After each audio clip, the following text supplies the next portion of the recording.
मोमोज चाहिए मुझे, मोमोज। मोमोज लाके दो, मार दूंगी नहीं तो मैं सबको, किसी को जिंदा नहीं छोड़ूंगी।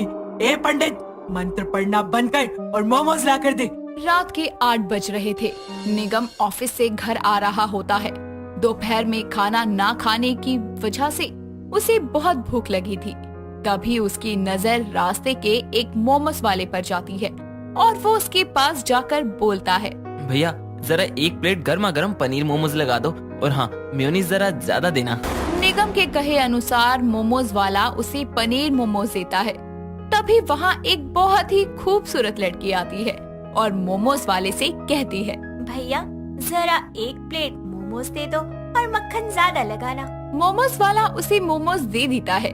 तभी निगम उससे कहता है, जी आप कौन हैं? आज से आपको पहले देखा नहीं है। मैं कौन हूँ ये सब छोड़ो, ये बताओ कि क्या तुम मुझे मोमोज खिला दोगे? मेरे पास पैसे कम है, बदले में आप जो चाहोगे मैं वो दे दूंगी।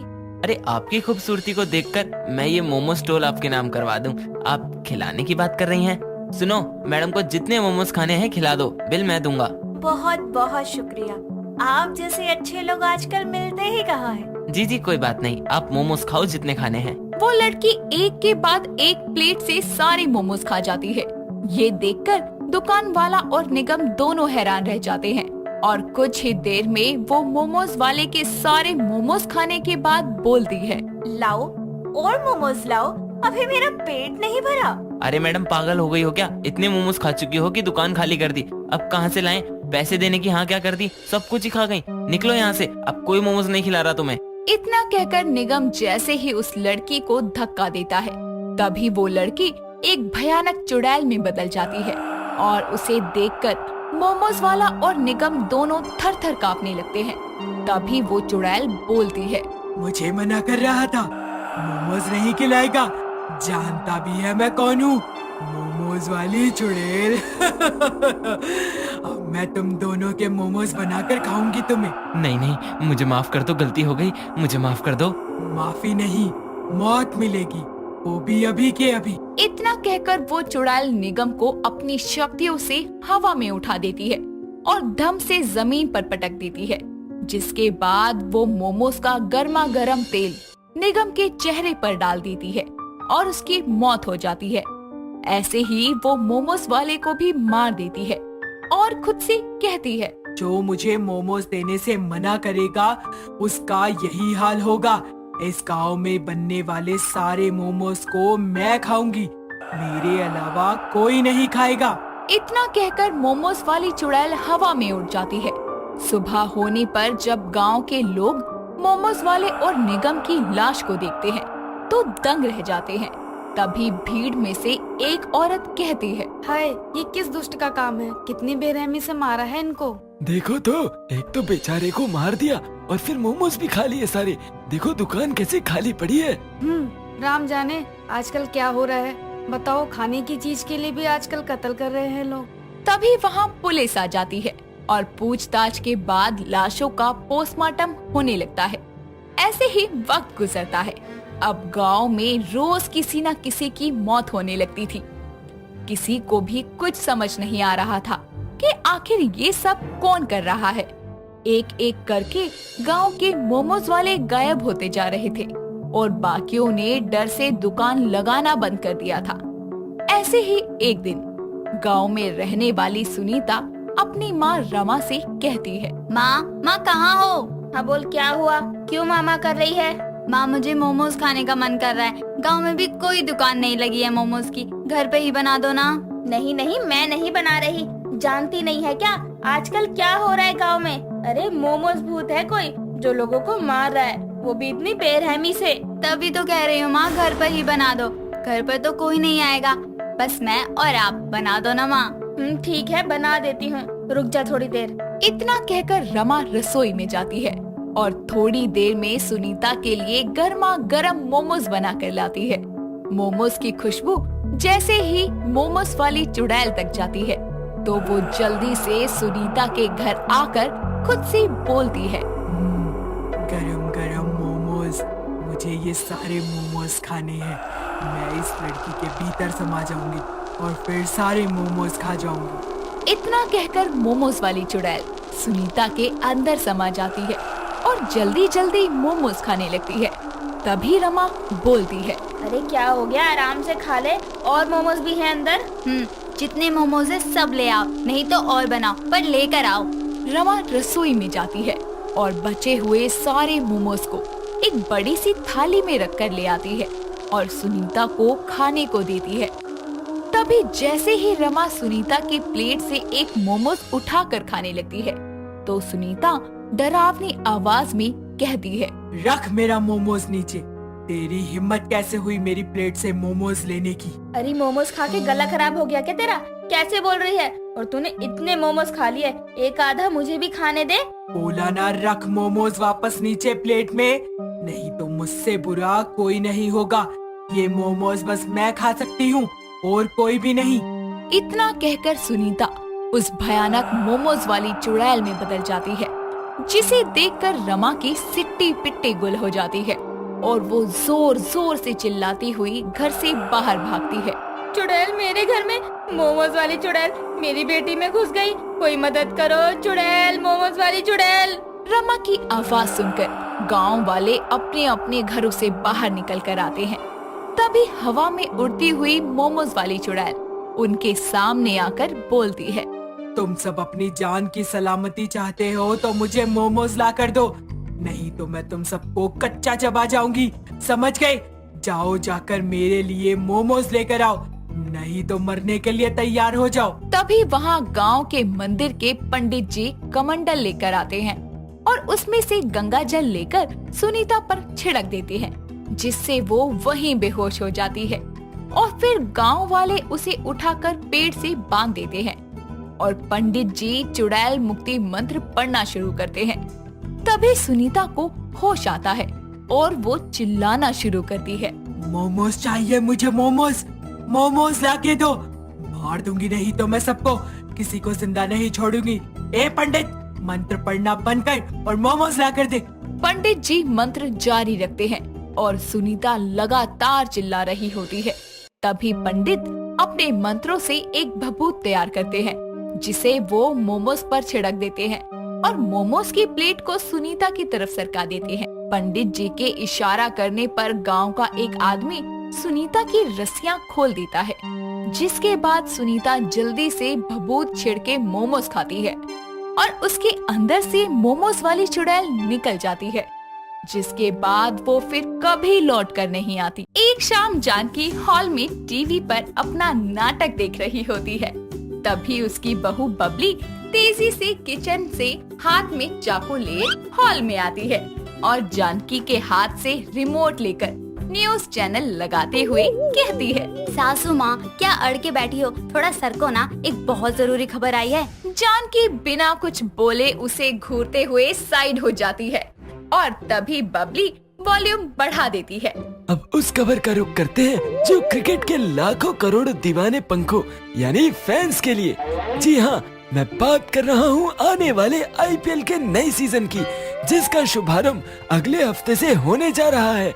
तो आईपीएल के दीवानों जाग उठो, क्योंकि इस आईपीएल का पागलपन जरूरी है। हुर्रे, मेरे तो अच्छे दिन शुरू हो गए, आईपीएल का नया सीजन शुरू होने वाला है। और बल्ले बल्ले, हाय राम, बहू बोरा गई है क्या? कैसे मेंढक की तरह उछल रही है? सासू माँ खबर ही ऐसी है कि उछले बिना रहा नहीं जा रहा, मेरा तो दिल ही गार्डन गार्डन हो गया। आईपीएल आ रहा है सासू माँ, आईपीएल आ रहा है। हाँ तो उसके स्वागत में पान पराग मंगवाऊं या ढोल नगाड़े बजवाऊं? इस खबर के लिए तो किचन से भागी यहाँ आई है। हाँ मैं पागल हूँ। अरे सासू माँ, मैं तो सब्जियाँ काट रही थी, जैसे ही फोन में नोटिफिकेशन आया बस मैं दौड़कर चली आई। इतना कहकर वो हाथ में पकड़ा चाकू जोर से घुमाती है और जानकी एकदम से पीछे हट जाती है। अरे ओ पागल, आईपीएल की खुशी में मेरे जाने की तैयारी क्यों कर रही है? नीचे रख चाकू, बावली कहीं की। बबली बावली हुई आईपीएल तेरे लिए, बबली बावली हुई आईपीएल तेरे लिए। इतना कहकर बबली झूमते हुए किचन में चली जाती है। बबली क्रिकेट के लिए पागल थी और आईपीएल मैच के लिए तो उसकी दीवानगी हद पार थी। आईपीएल की खबर सुनकर उसकी खुशी का ठिकाना नहीं रहता और अगले दिन ही वो मार्केट से आईपीएल की हर टीम की एक टी शर्ट और एक बैट बॉल और प्लेयरों की पोस्टर ले आती है। ये सब देखकर उसका पति राहुल कहता है, चालू हो गई तुम्हारी पागलपंती। इस बार किस टीम को सपोर्ट करने का इरादा है? इस बात से क्या मतलब, मैं तो हमेशा से ही CSK की सपोर्टर रही हूँ। अच्छा, लास्ट IPL सीजन CSK ने क्या जीत लिया, खुद को उसका सपोर्टर घोषित कर रही हो। तुम्हारा ना हर बार का यही है। देखो जी, आपने पूछा तो मैंने CSK का नाम ले लिया, लेकिन मुझे किसी भी टीम को सपोर्ट करने से ज्यादा मैच को देखने में मजा आता है, इसलिए मैं इस बार हर टीम की टी-शर्ट खरीदी है। वाह वाह, बहुत बढ़िया। पहले कराई फालतू का खर्चा, अब दोनों मियाँ बीवी बैठकर कर रहे हैं IPL की चर्चा। और ये बबली क्या कम थी जो तू भी IPL का दीवाना हो गया। माँ, मैं तो बस ऐसे ही देख रहा था कि क्या क्या लाई है। ये देखना दिखाना बाद में करते रहना। एक तो ये 2 घंटे पर लौटी है, सारा घर गंदा पड़ा है, जा जाकर बहू सफाई कर। अरे सासू माँ, क्या रखा है सफाई में? बैठो तो जरा साइड में, देखो तो मैं क्या लाई हूँ। एक बार में तुझे समझ नहीं आता क्या, या तुझे खरी खोटी सुनने का ज्यादा ही मन हो रहा है? जा रही हूँ, गुस्सा क्यों होती हो? सुनिए जी, वो बैट बॉल लेते आना।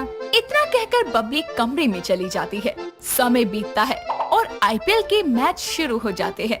पहले IPL मैच के लिए बबली कमरे में पोस्टर चिपकाकर, येलो टी-शर्ट पहनकर, गालों पर स्टिकर चिपकाए और हाथों में बैट लिए तैयार हो जाती है। तभी उसकी सास उसे आवाज लगाकर कहती है, अरे बहू, ओ बहू, मैं कह रही थी दाल मैंने बना दी है, तड़का तू। अरे सासू माँ, छोड़ो ना खाना खजाना। कैसा लग रहा है मेरा रूप सुहाना? बताओ मैं कैसी लग रही हूँ? सच कहूँ बहू, चलती फिरती कड़ी लग रही है। क्या ये पीलिया बनकर घूम रही है? तेरा मैच तो 7:30 बजे शुरू होगा ना, तो अभी से क्यों सज सवर के बैठ गई? अरे बबली, मैच स्टार्ट हो गया क्या? लेट, 1.5 घंटा पहले आ गया तू। इतना पहले तो एग्जाम सेंटर भी नहीं पहुंचता था। ये IPL के पीछे इतनी दीवानगी है। कुछ देर बाद दोनों टीवी के सामने टिक कर बैठ जाते हैं और मैच देखते हुए एंजॉय करते हैं। तभी एक सिक्सर लगने पर बबली मटक मटक कर नाचने लगती है और उसे यूं नाचता देखकर जानकी साइड में पड़ा रिमोट चुपके से अपनी तरफ खींचने लगती है। तभी बबली उसका हाथ पकड़कर कहती है, IPL मैच शुरू होने से खत्म होने तक किसी ने रिमोट को हाथ लगाया तो समझो बबली IPL दीवानी के शस्त्र को हाथ लगा दिया। इसलिए सासू माश्री अपने हाथों को पीछे खींच ले, अन्यथा इस IPL दीवानी का क्रोध जाग गया तो अनर्थ हो जाएगा। अरे नास पिटी, अभी तो प्रचार आ रहा है, तब तक तो कुछ और देखने दे। अरे जडेजा आ गया बैटिंग करने। ओ बेटे की जान, क्या स्वैग से चल रहा है। सासू माँ, अब भी डिस्टर्ब मत करना। इतना बोलकर वो रिमोट खींचकर फिर से मैच देखने लगती है और जानकी अपना सर पकड़कर बैठ जाती है। समय बीतता है। हर शाम बबली अलग अलग टीम की टी-शर्ट पहनकर टीवी के सामने बैठ जाया करती, जिससे रात को देर से सोने के कारण उसकी आंखों के नीचे डार्क सर्कल हो जाते हैं। एक दोपहर उसकी पड़ोसन मालती घर आती है और बबली उसे चाय नाश्ता देकर कमरे में चली जाती है।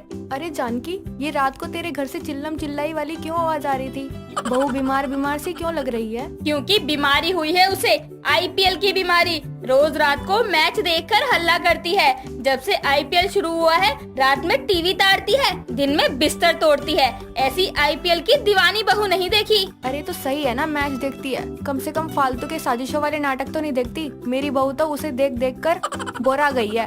अरे मेरी बहू तो नाटकों के नाम से नाक सिकोड़ती है और मैच आते ही टकाटक टीवी के आगे बैठ जाती है और छक्के चौकों पर तो ऐसे कूदती है मानो खुद ही खेल रही हो।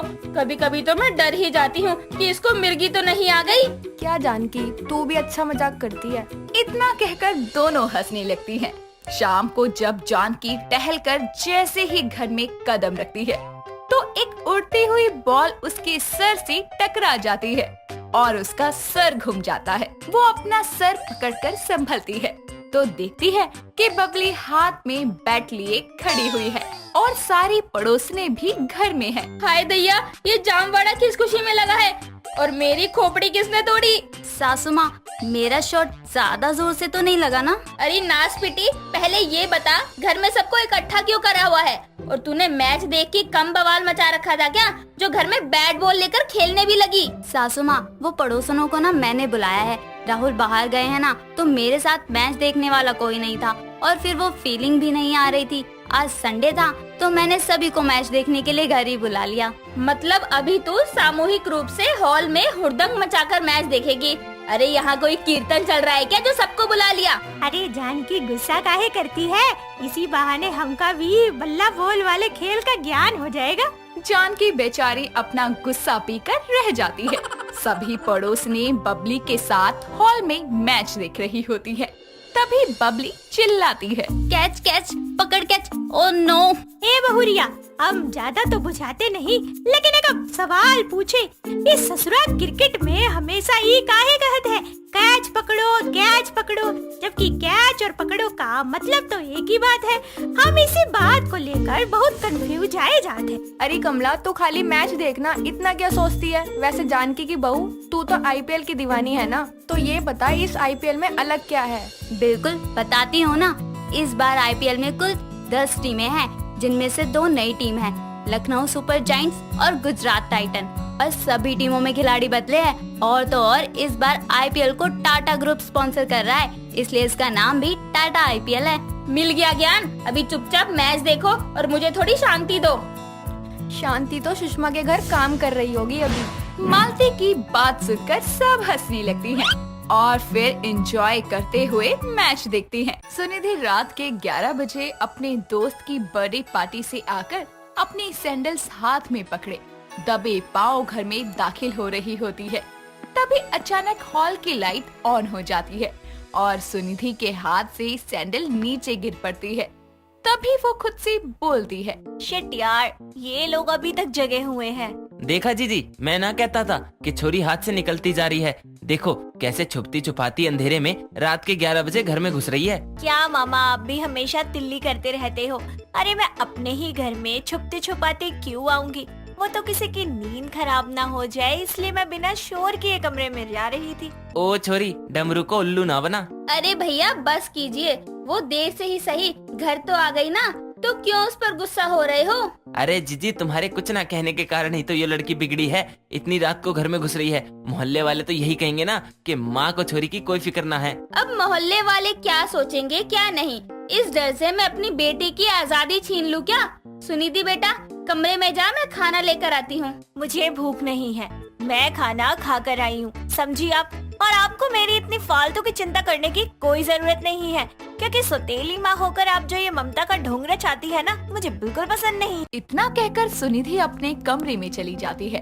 अपने पिता को खोने के बाद सुनिधि अपनी दादी सुरेखा के साथ रहा करती थी और कुछ दिनों के लिए अपनी माँ अरुणा के घर आई हुई होती है, जहाँ उसका मामा डमरू भी रहता था, जो सुनिधि को फूटी आंख नहीं भाता था। एक दिन सुबह नाश्ते के समय सुनिधि कहती है, आज मैं दादी से मिलने जा रही हूँ। तुझे फिर उस बुढ़िया के पास जाना है? बुढ़िया होगी आपकी अम्मा, वो मेरी दादी हैं। सुनिधि बेटा, ऐसे चिल्लाते नहीं हैं। देख रही हो ना जीजी, कैसे बदतमीजी से बात कर रही है मुझसे। उस बुढ़िया के पास रहकर इसका दिमाग भ्रष्ट हो गया है। भैया आप चुप रहेंगे थोड़ी देर, मैं बात कर रही हूँ ना।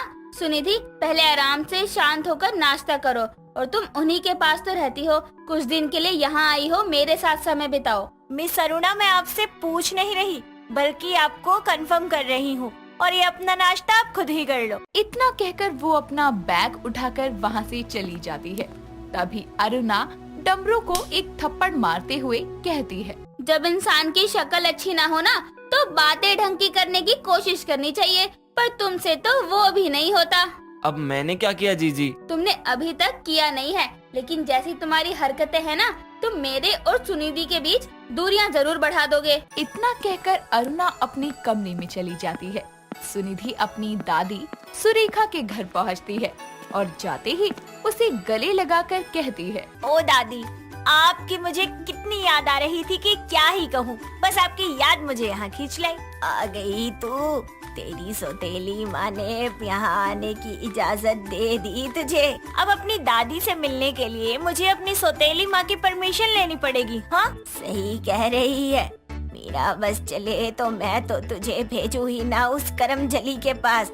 न जाने कहाँ से हमारी जिंदगी में आ गई। छोड़ो ना दादी, मैं यहाँ उनकी बातें करने नहीं आई, मुझे भूख लगी है, जल्दी से कुछ खिला दो। हाय मेरी बच्ची, तूने अभी तक कुछ नहीं खाया, जल्दी हाथ मुंह धो ले, मैं गरम गरम पराठे बनाती हूँ। इतना कहकर सुरेखा किचन में चली जाती है। सुनिधि अपनी सौतेली माँ अरुणा से कभी प्यार से बात नहीं किया करती थी और ना ही उसे माँ होने की इज्जत दिया करती थी। तो वहीं अरुणा यही कोशिश करती थी कि उसकी वजह से सुनिधि को कभी किसी बात की तकलीफ ना हो, इसीलिए वो उसे कभी किसी बात के लिए नहीं टोकती थी। एक दिन सुनिधि कमरे में बैठी फोन चला रही होती है, तभी अरुणा उसके कमरे में जूस लेकर आती है। क्या कर रही हो सुनिधि? आपकी आंखें खराब है या फिर आपको मुझे टोकना अच्छा लगता है? मतलब दिख नहीं रहा आपको कि मैं फोन चला रही हूँ? खामखा पूछ रही हो। मैं तो बस पूछ रही थी बेटा। अच्छा, मैंने तुम्हारे लिए जूस बनाया है, तो खुद पी लो, क्योंकि मेरा गला नहीं सूख रहा। मैं तुम्हारी माँ हूँ, तुम कभी तो मुझसे प्यार से बात किया करो। पहली बात तो ये मिस अरुणा कि आप मेरी सौतेली माँ है, सगी माँ नहीं। और दूसरी बात ये कि प्यार अपनों से किया जाता है, सौतेलों से नहीं। वही तो, अपनों से ही किया जाता है प्यार। खैर, जूस यहाँ रख कर जा रही हूँ, मन करे तो पी लेना। इतना कहकर अरुणा साइड रखे टेबल पर जूस रख देती है। तभी सुनिधि गुस्से में जूस का ग्लास उठाकर जमीन पर पटक देती है, जिसकी आवाज सुनकर डमरू भी वहाँ आ जाता है। जब मैंने कहा मुझे नहीं पीना तो क्यों जबरदस्ती कर रही हो? ए छोरी, ये क्या हरकत है? उस बुढ़िया ने तुझे यही संस्कार दिए हैं क्या, जो अपनी माँ के साथ ऐसा व्यवहार कर रही है? आप दादी के बारे में कुछ मत बोलो, और अगर आपसे मेरी हरकतें बर्दाश्त नहीं हो रही ना, तो मैं वापस से दादी के पास चली जाती हूँ। नहीं नहीं, इसकी कोई जरूरत नहीं है, मैं नहीं करूँगी जबरदस्ती। चलो भैया यहाँ से। अरुणा वहाँ से चली जाती है। समय बीतता है। एक दिन सुनिधि को कोई लड़का बाइक पर घर ड्रॉप करता है। सुनिधि को उससे हंसकर बातें करता देखकर अरुणा उसके घर आने पर पूछती है, बेटा वो लड़का कौन था जो अभी तुम्हारे साथ आया था? फिर से सवाल, अब क्या ही बहस करूं? बॉयफ्रेंड था मेरा, क्यों यहाँ नहीं आ सकता? अरे मैंने ऐसा कब कहा? ये तो अच्छी बात है कि तुम किसी को पसंद करती हो, लेकिन मुझे भी तो बताना चाहिए था ना। मुझे इतनी जरूरत महसूस नहीं हुई कि आपको बताऊं। बात खत्म। दोनों की बातें चल ही रही होती है कि तभी उसकी दादी वहाँ आती है और उसे अचानक देखकर अरुणा हैरान होकर कहती है, सासू माँ आप यहाँ? क्यों नहीं आ सकती? भूल मत, मेरे बेटे का घर है, मेरा जब मन करेगा तब यहाँ आऊंगी। बिल्कुल आपकी तरह ही कड़वी जबान है इस छोरी की। वैसे यहाँ आई क्यों हो? मैं अपनी इकलौती पोती को उसकी सौतेली माँ के साथ अकेला नहीं छोड़ सकती। सुनिधि बेटा, सामान समेट ले। ये आप क्या कह रही हैं? आपने कहा था कि अब सुनिधि मेरे साथ रह सकती है, फिर आप क्यों उसे मुझसे दूर कर रही हैं? सुरेखा उसकी बात का कोई जवाब नहीं देती और सुनिधि के कमरे में जाकर कुछ देर में उसका सामान पैक करके सुनिधि को वहाँ से ले जाने लगती है। अरुणा उसे जाते देखकर जोर जोर से रोने लगती है। तभी डमरू दोनों को वहीं रोकते हुए कहता है, बस कर बुढ़िया, एक माँ को उसी की बेटी के लिए सौतेली माँ बनाकर तुझे चैन नहीं मिला कि अब उसे दूर कर रही है? भैया ये क्या कह रहे हो आप? चुप हो जाओ। चुप ही रहा हूँ अब तक, तभी तुम्हारा ये हाल है कि अपनी बेटी तुम्हें माँ कहकर नहीं बुलाती। सुनिधि, ये तेरी सौतेली नहीं बल्कि असली माँ है। अरुणा, अपने भाई की बकवास बंद करवा ले, नहीं तो अच्छा नहीं होगा। ये मेरी सगी माँ है? नहीं, ऐसा नहीं हो सकता, वो तो कब का मर चुकी है, दादी ने मुझे बताया था। तभी डमरू कमरे में जाकर पुरानी अरुणा की फैमिली एल्बम को लेके आता है और उसमें अरुणा के साथ सुनिधि और उसके पापा की फोटो उसे दिखाता है। यकीन करो, यही तुम्हारी असली माँ है। सौतेली माँ का धोखा इस बुढ़िया ने किया है। मतलब आज तक मैं सौतेली माँ के धोखे में रही, जबकि आप मेरी असली माँ है। पर ये बात आपने मुझसे क्यों छुपाई? और फिर दादी, उन्होंने ऐसा क्यों किया? क्योंकि तेरी दादी मुझे शुरू से ही पसंद नहीं करती थी और तेरे पापा की मौत मेरे कार चलाने की वजह से हुई थी। सासू माँ के लिए तो मैं इनके बेटे के साथ ही मर गई थी और मुझे हमेशा इस बात का डर लगा रहता था कि अगर तुम्हें इस बात का पता चला कि तुम्हारे पापा मेरी वजह से मरे हैं तो तुम मुझे कभी देखना भी नहीं चाहोगी। इसलिए इनका कहना मानकर मैं अपनी ही बेटी की सौतेली माँ बनकर रही। ये सुनकर सुनिधि की आंखों में आंसू आ जाते हैं कि जिसे वो सौतेली माँ मानकर धोखे में रही, वो असल में सौतेली नहीं थी बल्कि उसकी असली माँ थी। सच्चाई जानने के बाद वो रोते हुए अपनी माँ के गले लग जाती है।